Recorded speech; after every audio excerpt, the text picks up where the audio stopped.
Tuan Johan baru saja terbangun dari tidurnya saat ia mendengar telepon yang terus berdering di atas meja. Ia pun langsung meraih ponsel di atas meja. Waktu masih menunjukkan pukul 5 pagi. Beberapa pesan sudah masuk ke dalam ponselnya. Salah satunya nomor yang tidak dikenal sedang mengirim beberapa video. Tuan Johan pun langsung membuka video tersebut karena begitu sangat penasaran. Saat video sudah terbuka, di video tersebut memperlihatkan seorang wanita dan seorang laki-laki muda sedang bercumbu di sebuah lorong hotel. Tuan Johan pun seketika melototkan matanya dan berkali-kali menggosok kedua bola matanya, seakan-akan ia tidak percaya dengan kedua orang yang ada di dalam video rekaman CCTV tersebut. Iya, Tuan Johan tahu betul siapa yang ada di dalam rekaman CCTV tersebut. Dia adalah istri Nyonya Willy dan juga Satria. Tuan Johan yang melihat mereka berdua saling bercumbu dan bercium seketika syok. Ternyata benar yang selama ini dibilang Mona, bahwa Nyonya Willy dan Satria mempunyai hubungan. Tuan Johan yang seketika merasa emosi pun sudah beranjak turun dari ranjang tempat tidur dan langsung menyeka selimut berwarna putih dari tubuh Nyonya Willy yang masih tertidur pulas di atas ranjang. Nyonya Willy yang merasa selimut menghilang dari tubuhnya dan mendengar teriakan suaminya seketika membuka matanya. "Ada apa sih, Pak? Mama masih ngantuk," ucap Nyonya Willy yang kembali memejam. "Bangun kamu, wanita tidak tahu diuntung. Bisa-bisanya kamu berselingkuh dariku," ucap Tuan Johan dengan lantang. Nyonya Willy yang tadinya masih setengah sadar kini tiba-tiba 100% sadar saat mendengar ucapan suaminya.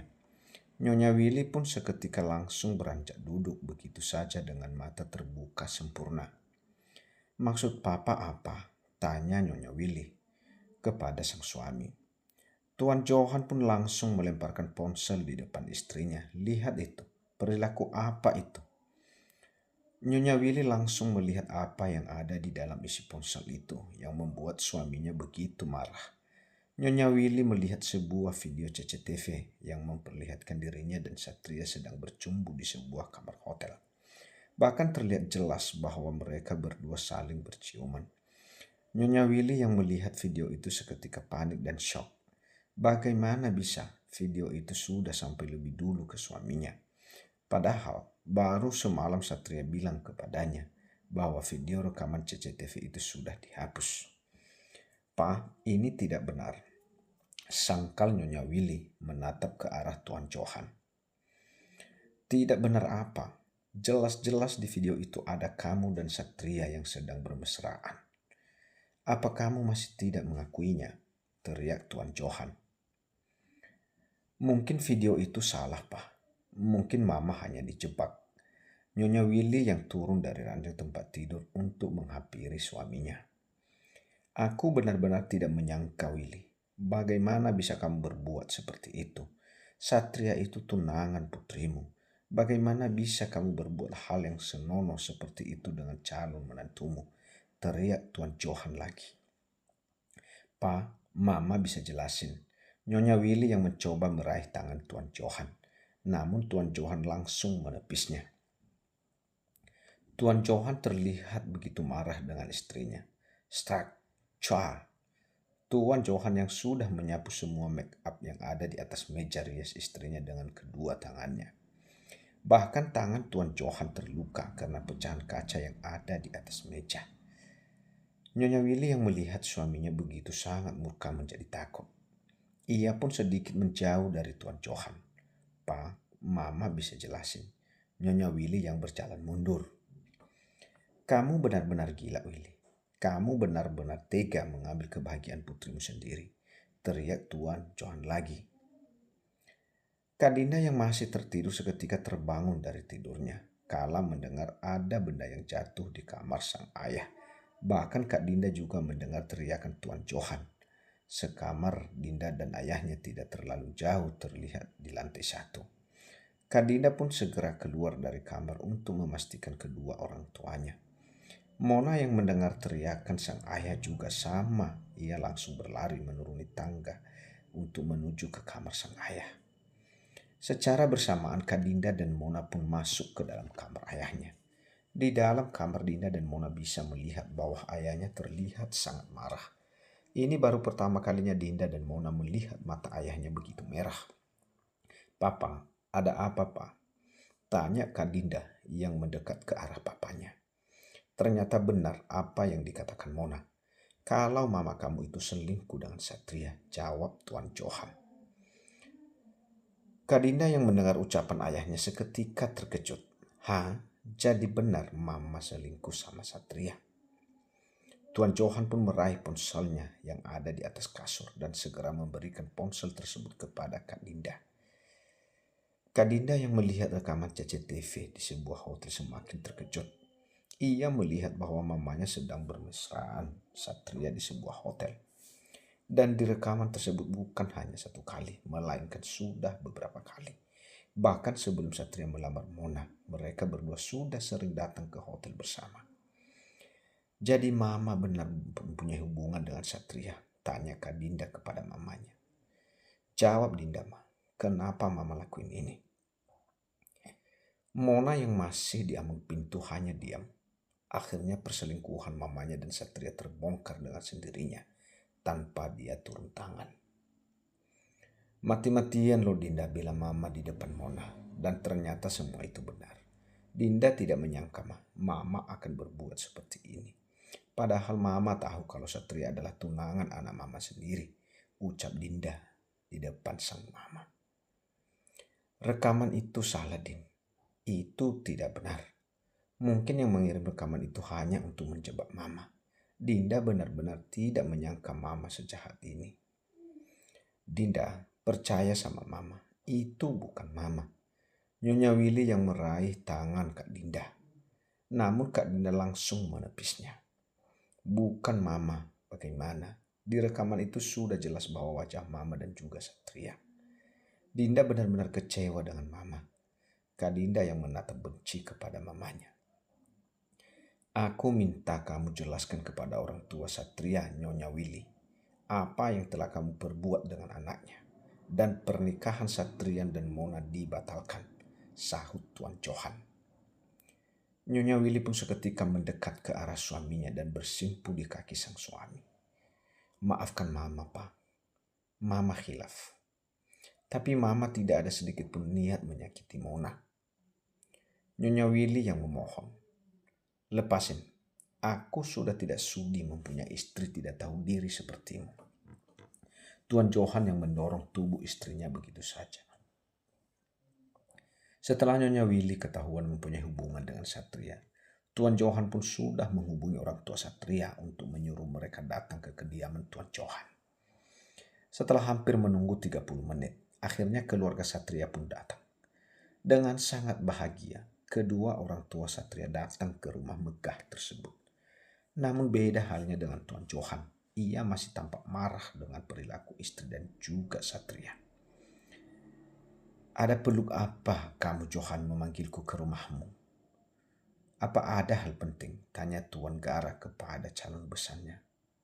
Saat Satria masuk ke dalam rumah, ia melihat seisi rumah tampak murung dan diam.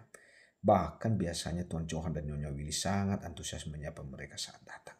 Tapi ini tidak, mereka semua terlihat tegang. "Aku menyetujui keputusan putriku kalau pernikahan Mona dan Satria dibatalkan," ucap Tuan Johan. Tuan Gara, Nyonya Adeline, dan Satria semua terkejut menatap ke arah Tuan Johan. "Loh, kenapa Om? Kenapa secara tiba-tiba sekali? Bukannya kita harus melihat dulu rekaman CCTV di hotel itu untuk membuktikan kalau saya dan Tante Willy tidak mempunyai hubungan apapun." "Sudah tidak perlu lagi," ucap Tuan Johan sedikit meninggikan nada bicaranya sambil meletakkan ponsel di atas meja. "Lihat itu dan jelaskan semua kepada kita, Satria." Satria yang melihat Tuan Johan memberikan ponsel di meja pun segera meraihnya. Ia segera membuka sebuah rekaman CCTV. Di rekaman tersebut sangat jelas wajah Satria dan Nyonya Willy. Tuan Gara yang juga penasaran apa yang ada di ponsel itu segera mengambil dari tangan Satria. Coba lihat Tuan Gara yang sudah mengambil ponsel begitu saja. Tuan Gara yang melihat rekaman tersebut tidak kalah syoknya. Ia langsung menatap pada anak semata wayangnya yang duduk di sebelahnya. Satria yang mengetahui rekaman CCTV tersebut benar-benar menjadi takut. Bagaimana bisa rekaman CCTV itu sudah sampai di keluarga Johan? Tuan Gara tatap wajah Satria dengan tajam. Hingga Satria pun menciut. Satria bisa jelasin, Pak. Plak. Satria yang sudah ditampar oleh sang papa. Nyonya Adeline yang melihat anak laki-lakinya ditampar oleh sang ayah menjadi terkejut. Ia pun segera meraih ponsel yang masih digenggam suaminya. Sebenarnya apa yang mereka lihat? Apa-apaan kamu ini, Satria? Jelaskan kepada papa. Bagaimana bisa kamu berkencan dengan Tante Willy, teriak Tuan Gara. Satria tidak berkencan, Pak. Plak. Lagi-lagi Tuan Gara menampar anaknya. Keluarga Mona yang melihat kejadian di depannya hanya diam. Apalagi Mona. Mona hanya sibuk memainkan ponselnya. Akhirnya yang ia tunggu-tunggu telah tiba, yaitu terbongkarnya hubungan gelap mereka. Anak tidak tahu diuntung. Papa malu punya anak seperti kamu. Mau dinikahkan sama anaknya.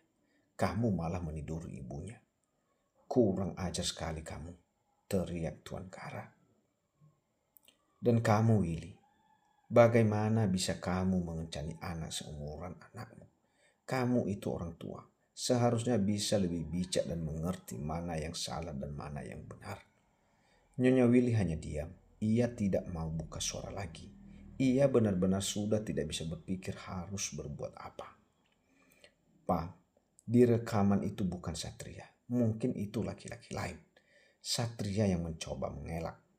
Kamu kira papa ini buta, hingga tidak bisa membedakan kamu atau bukan.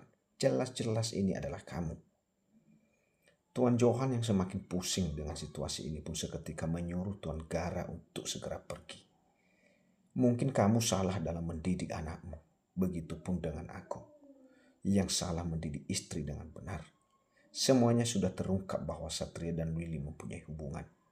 Jadi kita sepakat saja untuk membatalkan pernikahan mereka. Karena tidak mungkin kan kita melanjutkan pernikahan mereka lagi, ucap Tuan Johan. Tidak, Om. Tolong jangan batalkan pernikahan kami. Saya sangat mencintai Mona, Om. Satria yang memohon kepada Tuan Johan. Sayangnya anak saya sudah tidak mau menikah dengan kamu, jawab Tuan Johan. Satria pun seketika beranjak berdiri dari tempat duduknya untuk mendekat ke arah Mona. Dan dengan cepat Satria langsung bersimpuh di kaki Mona. Mona, maafkan aku. Aku tahu aku salah, tapi aku mohon maafkan aku. Tuan Gara yang melihat anaknya memohon kepada Mona seketika mendekat. Bangun Satria, kita pulang sekarang dan selesaikan di rumah. Tuan Gara yang sudah menarik kemeja anaknya untuk berdiri. Tidak, Pak, pokoknya Satria mau menikah dengan Mona, rengek Satria. Ayo pulang. Dia sudah tidak mau denganmu. Tuan Gara yang sudah menyeret Satria untuk keluar dari kediaman Mona. Nyonya Adeline yang melihat anaknya seketika menangis. Ia pun beranjak berdiri dari tempat duduk untuk mengusul Tuan Gara dan Satria. Setelah keluarga Satria pulang, Nyonya Willy pun mencoba mendekat ke arah Mona dan bersimpuh di kaki Mona. Mona, maafkan Mama, nak. Mama benar-benar menyesal. Maafkan Mama. Kamu mau kan maafkan Mama? Mona tidak lagi mengindahkan ucapan mamanya. Ia pun beranjak bangun begitu saja dan berjalan menuju ke kamarnya. Ia benar-benar masih kecewa dengan sang mama. Seandainya mereka tidak pernah menjalin asmara, hubungan Mona dan Satria akan tetap baik-baik saja. Namun Mona juga bersyukur bahwa Tuhan bersikap baik kepadanya, menunjukkan bahwa Satria tidak baik untuknya. Kak Dinda yang melihat mamanya menangis pun tidak peduli. Ia juga beranjak bangun dari tempat duduknya untuk kembali ke kamarnya. Kak Dinda benar-benar sangat kecewa dengan sang mama. Keluarganya berantem karena perbuatan sang mama. Pa, maafkan Mama, Pa. Nyonya Willy yang mendekat ke arah Tuan Johan. Namun dengan cepat Tuan Johan menjauh. Aku akan segera menceraikanmu, ucap Tuan Johan. Nyonya Willy yang mendengar ucapan suaminya seketika terkejut. Tidak, Pak. Tidak. Aku tidak mau bercerai. Nyonya Willy yang terus menarik kaki suaminya. Lepaskan. Aku bilang jangan menyentuhku, tolak Tuan Johan lalu berjalan pergi untuk keluar dari rumah. Nyonya Willy benar-benar sudah tidak berdaya. Saat semua keluarganya mengetahui perselingkuhannya, Nyonya Willy pun kembali duduk di sofa dan segera menyeka air matanya. Ia seketika berpikir siapa yang mengirim pesan itu kepada Tuan Johan. Bukankah rekaman itu sudah dihapus, kata Satria. Namun kenapa masih ada orang yang mempunyai rekaman CCTV tersebut? Nyonya Willy pun merasa ada yang mengganjal. Siapa yang membantu Mona untuk mendapatkan rekaman CCTV tersebut?